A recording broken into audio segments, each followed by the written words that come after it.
جب ایک افریقی ملک میں رات کی خاموشی میں سینکڑوں لوگ پراسرار طور پر ہلاک ہو گئے۔ دنیا بھر میں متعدد ایسے واقعات رونما ہو چکے ہیں جن کے بارے میں بہت سے سوالات نے جنم لیا، لیکن ان کے جوابوں کے لیے آج بھی ماہرین سر جوڑے بیٹھے ہیں۔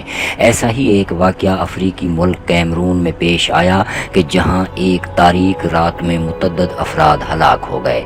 کیمرون میں اس رات اس پراسرار واقعے میں بچ جانے والے ایک عینی شاہد نے بتایا کہ رات کے تقریباً 11 بجے جب میری آنکھ کھلی تو میں اپنے حواس میں ہونے کے باوجود بستر سے اٹھنے کے قابل نہیں تھا۔ میری طبیعت ایک عجیب سی الجھن کا شکار تھی۔ مجھے سمجھ نہیں آ رہا تھا کہ آخر میرے ساتھ ہوا کیا ہے۔ یہ 21 اگست 1986 کی بات ہے۔ صبح ہوتے ہی شمال مغربی کیمرون کے متعدد گاؤں کے مکینوں کو بیدار ہونے پر پتہ چلا کہ ان کے بہت سے دوست اور پڑوسی رات کی تاریکی میں مر چکے ہیں۔ عینی شاہد نے بتایا کہ جب صبح میں اپنے گھر سے باہر نکلا تو گلی اور محلے میں کئی لوگ بے ہوشی کے عالم میں پڑے تھے۔ ان میں سے بہت سے مر چکے تھے۔ ان کا مزید کہنا تھا کہ اس رات ہمارے گاؤں میں 75 لوگ ہلاک ہوئے۔ تاہم کہا یہ جاتا ہے کہ اس تاریک رات میں ہلاک ہونے والوں کی بتائی جانے والی تعداد سے مجموعی تعداد کہیں زیادہ تھی۔ اس رات ہوا کیا تھا؟ تو ماہرین نے اس کے جواب میں کہا کہ اس رات آتش فشاں سے نکلنے والے لاوے کی وجہ سے بننے والے گڑھے میں ایک جھیل سے آنے والی زہریلی گیسوں نے یہ سب کیا۔ بتایا جاتا ہے کہ اس جھیل سے اٹھنے والی زہریلی گیسوں کی وجہ سے 1746 افراد اس ایک رات میں ہلاک ہوئے، اور یہ معاملہ یہاں رکا نہیں بلکہ اس میں تقریباً 3500 مویشیوں کی بھی ہلاکت ہوئی۔ ہلاک ہونے والے یہ تمام لوگ نائجیریا کے ساتھ ملک کی سرحد کے قریب جھیل نیوز کے آس پاس کے گاؤں میں رہتے تھے۔ یہ تباہی اتنی شدید تھی کہ کیمرون کے صدر نے بین الاقوامی دنیا سے مدد کی اپیل بھی کی۔ کئی ہفتوں تک یہ جاننے کی کوشش کی جاتی رہی کہ آخر ہوا کیا۔ اس علاقے میں ہونے والی تحقیق میں دنیا بھر سے سائنسدانوں اور ماحولیاتی ماہرین کی بڑی تعداد نے شرکت کی۔ ان میں برطانوی ڈاکٹر پیٹر بیکسٹر بھی شامل تھے جو اس سانحے کے تقریباً 2 ہفتے بعد اس علاقے میں پہنچے تھے۔ بیکسٹر نے BBC کے وٹنس ہسٹری پروگرام کو بتایا کہ جب وہ وہاں پہنچے تو تب بھی پہاڑوں پر لوگوں اور جانوروں کی لاشیں ہر جانب بکھری پڑی تھیں۔ انہوں نے مزید کہا کہ جب ہم نیوز کے گاؤں میں پہنچے جس میں مٹی کے چھوٹے چھوٹے گھر تھے، وہاں مکمل خاموشی تھی، زندگی کے کوئی آثار نظر نہیں آ رہے تھے۔ وہ کہتے ہیں کہ اور جب ہم جھیل نیوز کے قریب پہنچے جو ایک چھوٹی سی پہاڑی پر چڑھنے کے بعد آتی ہے، تو ہم نے دیکھا کہ پانی پرسکون ہے، مگر جھیل کے اس پرسکون پانی کی سطح پر متعدد مردہ مچھلیاں اور اس کے کناروں پر مردہ اور بے جان پودوں کی بڑی تعداد موجود تھی۔ ڈاکٹر پیٹر کا کہنا ہے کہ اس جھیل کے کناروں اور پانی میں اگر ہمیں کوئی چیز زندہ دکھائی دی تو وہ مینڈک تھے، جن کے بارے میں کہا جاتا ہے کہ وہ بہت سخت جان ہوتے ہیں۔ امریکہ کی مشیگن یونیورسٹی کے پروفیسر جارج کلنگ بھی اس تحقیق میں مدد کے لیے مدعو کیے گئے تھے۔ وہ بتاتے ہیں کہ جب ہم جھیل نیوز پہنچے تو اس منظر کی وجہ سے مجھ پر سکتہ طاری ہو گیا، میرا جسم ٹھنڈا ہونے لگا، ہر جانب موت دکھائی دے رہی تھی۔ اس گاؤں میں ہر جانب لوگ اور تمام جانور مر چکے تھے۔ انہوں نے مزید کہا کہ وہاں ہر جانب بس خاموشی تھی، زندگی کے تو آثار نہیں تھے، بس عمارتیں اس واقعے کی وحشت بیان کر رہی تھیں۔ اس گاؤں کی خاموشی بہت تکلیف دہ تھی۔ یہاں کسی طوفان یا سیلاب یا اس طرح کی کسی اور قدرتی آفت کا کوئی نام و نشان نہیں تھا۔ جارج کلنگ نے بات آگے بڑھائی اور کہا کہ ہم نے تباہی کا منظر دیکھا۔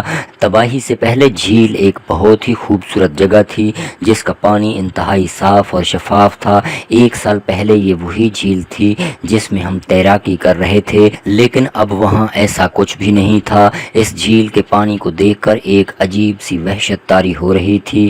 یہاں اب سب کچھ مختلف تھا۔ پروفیسر جارج یاد کرتے ہوئے کہتے ہیں کہ جھیل کی سطح کی پانی کی رنگت سرخ اور بھوری دکھائی دے رہی تھی۔ اس میں بہت سارے پودے تیر رہے تھے۔ یہ پودے جھیل کے کناروں سے اس میں پیدا ہونے والی بڑی لہروں کی وجہ سے ٹوٹ کر اس میں شامل ہوئے تھے۔ اس جھیل میں پیدا ہونے والی اس تبدیلی کی وجہ سے اس میں پائی جانے والی तमाम निबातात तकरीबन ख़त्म हो चुकी थीं। शवाहिद से पता चलता है कि झील की तह में तब्दीली के नतीजे में तकरीबन 40 मीटर ऊंची लहर पैदा हुई, लेकिन अभी तक कोई नहीं जानता कि इस तब्दीली की वजह क्या थी और इस वाक़े के सैकड़ों रिहायशियों की मौत क्यों और कैसे हुई।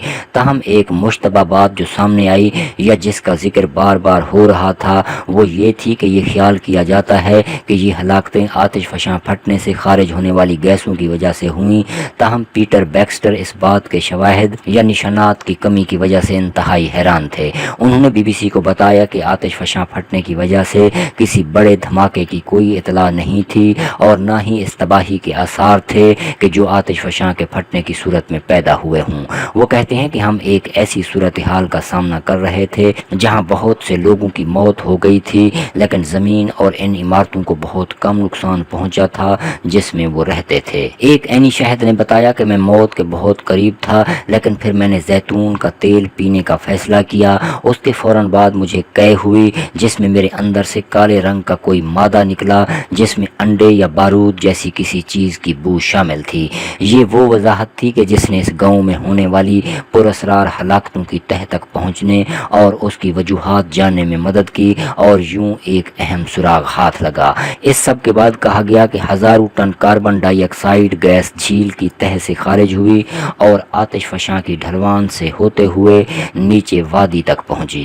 पहले तो साइंसदानों का ख्याल था कि ये सल्फर है जिसकी एक खास नागवार बू होती है और ये आतिश फशां के जरिए बड़ी मिकदार में पैदा होती है। यूनिवर्सिटी ऑफ मिशिगन के प्रोफेसर क्लिंग बताते हैं कि लेकिन जब हम झील में गए और नमूनों को देखना शुरू किया तो हमने देखा कि पानी में सल्फर नहीं था और ना ही झील के आसपास के पौधों में जो गैस के बादलों की जद में आए थे उनमें उसके कोई असर मौजूद थे। वो कहते हैं कि इन नताइज को समझना बहुत मुश्किल था। ऐसा लगता है कि बरसों से झील की तह में कार्बन डाइऑक्साइड का एक जखीरा बन रहा था। जॉर्ज क्लिंग बताते हैं कि चूंकि झील बहुत गहरी है और ऊपरी परतें निचली परतों के साथ नहीं मिल पाती, इसलिए निचली तहों में बनने वाली गैस उनके दरमियान फंस कर रह जाती है। उसकी वजह से ये बहुत ज्यादा दबाव के साथ एक तवील अरसे के बाद निकल कर सामने आती हैं। साइंसदानों का कहना है कि यही असर उस वक्त भी होता है जब आप शैंपेन की बोतल हिलाते हैं और फिर कार्क को हटा देते हैं। लेकिन यहाँ इस वाक़े में एक और बात जो इंतहाई हैरान कुन सामने आई वो ये थी कि सैकड़ों लोग तो यहाँ इस झील से निकलने वाली गैसों की वजह से हलाक हुए, लेकिन कुछ ऐसे भी थे कि जो कार्बन डाइऑक्साइड की जद में आने के बावजूद जिंदा बच गए। उनमें से ज्यादातर बच्चे थे। इस तरह ये अंदाज़ा लगाया गया था कि गैस ने रात के वक्त घरों को ढांप लिया था, जबकि छोटे बच्चे अंदर सो रहे थे लेकिन उनके वालिदैन अभी भी बाहर थे। ये भी ख्याल किया जाता है कि बच्चे ज्यादा जल्दी नीम बेहोशी की हालत में चले गए जिसकी वजह से उन्होंने तेजी से सांस नहीं लिया और उनके अंदर गैस की बड़ी मिकदार नहीं पहुंच सकी। बैक्स्टर का कहना है कि जिंदा बच जाने वाले कुछ अफराद अपने इर्द गिर्द मुर्दा लोगों को देखकर बेदार हुए। गैस की जद में आने से जिंदा बच जाना खुशकिस्मती की बात थी। बैक्स्टर ने कहा कि गैस आपको जल्दी से बेहोश कर देती है और जो लोग जिंदा बच गए उन्हें ऐसा महसूस हुआ जैसे वो तवील अरसे तक बेहोशी के आलम में थे, 10 घंटे से ज्यादा, यहाँ तक कि वो होश में आ गए। दिन चढ़े के साथ हुआ ये कि जैसे ही सूरज ने ज़मीन को गर्म करना शुरू किया तो गैस ख़त्म हो गई। लेकिन ये एक बहुत ही गैर मामूली सूरत हाल और एक इंतहाई गैर मामूली कहानी है। तबाही की वजूहात की तहकीकात के लिए टास्क फोर्स के नताइज साजिशी नज़रियात को उभरने से नहीं रोक सके।